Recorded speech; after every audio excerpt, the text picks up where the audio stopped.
minta maaf. Kami tak ada tadi. Kapten Bapa dah pergi tinggalkan kita.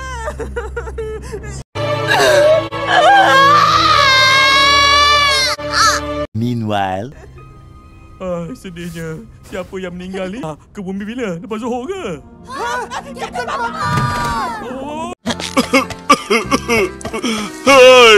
Congratulations bagi si paling cepat Egy Sah di posisi pertama, dan di kedua ada Amazing MC. Kok bisa kalian komen secepat itu?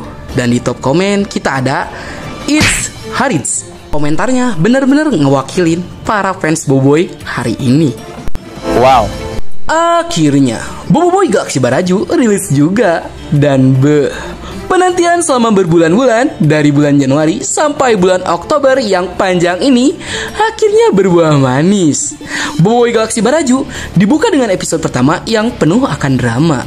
Kita tuh diperlihatkan berbagai sudut pandang tiap karakter, sehingga tidak berputar-putar di Boboiboy aja. Jadi di konten kali ini kita bakal langsung review episode pertama Boboiboy Galaxy Baraju, karena banyak sekali hal menarik yang sayang jika kalian lewatkan begitu saja. Yeay! Hanya kau yang bisa selamatkan dunia. Wow. Bukan dewa, bukanlah jahat. Hukuman yang bukan semua. Oke, kita mulai dengan kelanjutan cerita dari Boboiboy Chess setelah mereka berhasil mengalahkan Rosaksa di Boboiboy Galaxy Gentar.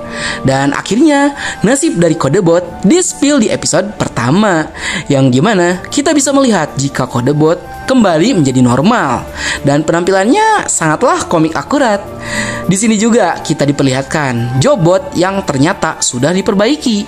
Bahkan walaupun sempat cosplay jadi Kuyang Sales di episode ketiga Boboiboy Galaxy Gentar, ya entah bagaimana caranya Jobot bisa pulih dengan sangat cepat.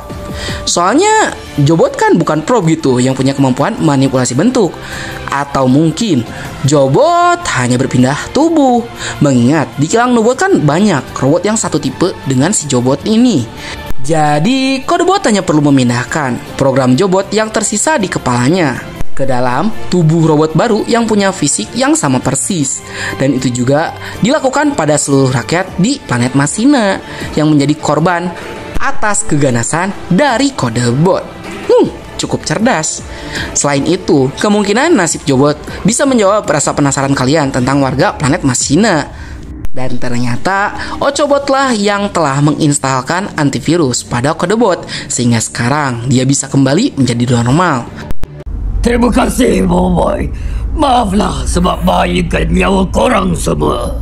Lanjut ke prank Papa Zola yang sebenarnya jadi foreshadowing. Tak sangka Kapten Bapa dah pergi tinggalkan kita. Jujur, kalau gue nggak tahu soal project Papa Zola The Movie, kayaknya gue bakalan nangis deh pas adegan Papa Zola yang disangka mokad oleh Boboiboy dan kawan-kawan. Feelnya bener-bener terasa bro. Visual yang diberikan oleh Monster Studio itu nggak main-main, bener-bener manjain mata dan membuat atmosfer di dalam filmnya ikut terbawa ke penonton menjadi sedih.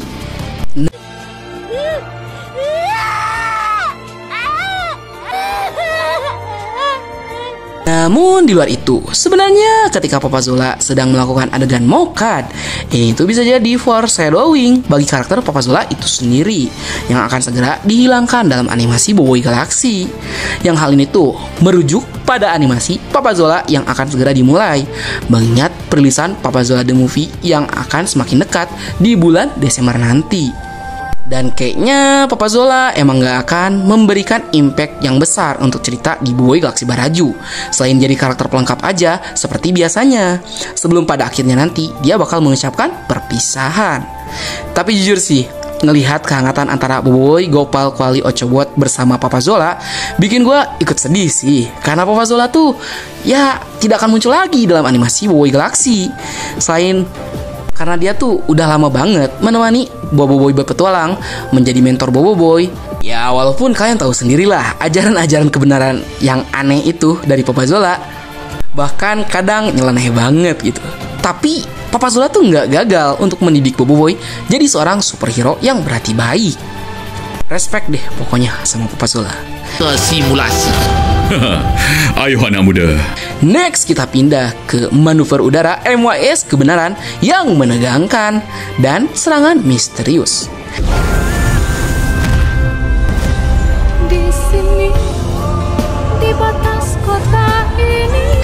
Entah apa cuma gue yang ngerasain feel manuver kapal angkasa MYS kebenaran itu kelihatan keren banget loh. Atau kalian juga bisa merasakan ketegangan yang terjadi pada saat MYS kebenaran terjebak di dalam jangkauan serangan para puak bara dan puak salju yang sedang berperang. Asli sih, itu gila, epic banget ngelihat Papa Zola yang berjuang mengendalikan pesawat yang udah terkena beberapa kali serangan. Namun pada akhirnya, dia juga berhasil menaikkan ketinggian pesawatnya sehingga keluar dari jarak jangkauan area peperangan. Plot twistnya, walaupun ketegangannya udah menurun, tapi tiba-tiba dari arah depan muncul dua serangan energi yang sangat kuat yang entah datang dari mana, langsung menghantam MYS kebenaran sampai hancur. Dan sesuai prediksi Bang Nat, jika serangan itu memang bukan dari pihak yang sedang berkonflik. Soalnya, MYS kebenaran itu berada di luar jangkauan serangan ketapel. Sedangkan serangan ini tuh seperti datang dari arah depan secara tiba-tiba. Dan serangannya lebih ke tipe serangan energi gitu. Menurut kalian, siapa yang menghancurkan MYS kebenaran itu? Dan datang dari mana arah serangannya? Silahkan tuliskan pendapat kalian di kolom komentar ya. Lanjut ke perpisahan yang epic. Asli gue suka cara Monsta mengubah cerita komik ke versi animasinya tanpa merusak esensi ceritanya. Bahkan gue rasa ceritanya jadi jauh lebih menarik dan masuk akal ketika di animasinya.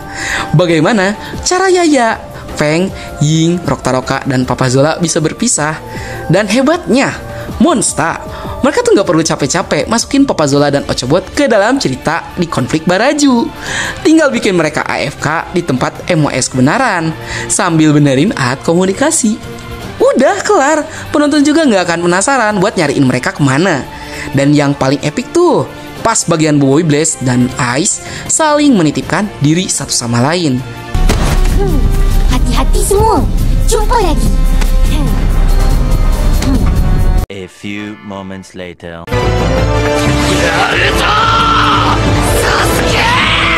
Mantap deh, damai dulu sebentar baku hantam.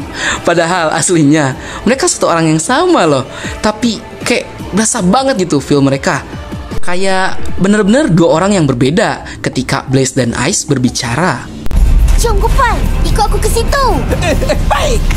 Kuali, kita ke sana. And last, akhirnya orang-orang bisa jadi Boboiboy.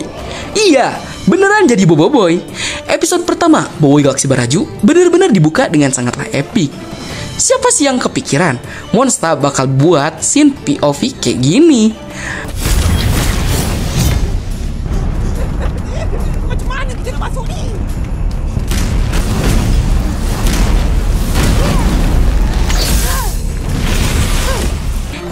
Visual kamera juga malah ngasih POV langsung dari Boboiboy Blaze dan Ice. Sehingga secara nggak langsung kita tuh bisa merasain rasanya jadi Boboiboy ketika bertarung. Ya walaupun hanya sejenak, tapi kayaknya fan service kayak gini tuh justru bikin animasi Boboiboy jadi lebih enak dan lebih seru dinikmatin ketimbang ngasih cameo-cameo seabreg kayak dulu, tapi hasilnya malah dicemooh banyak orang. And good job tim Monsta.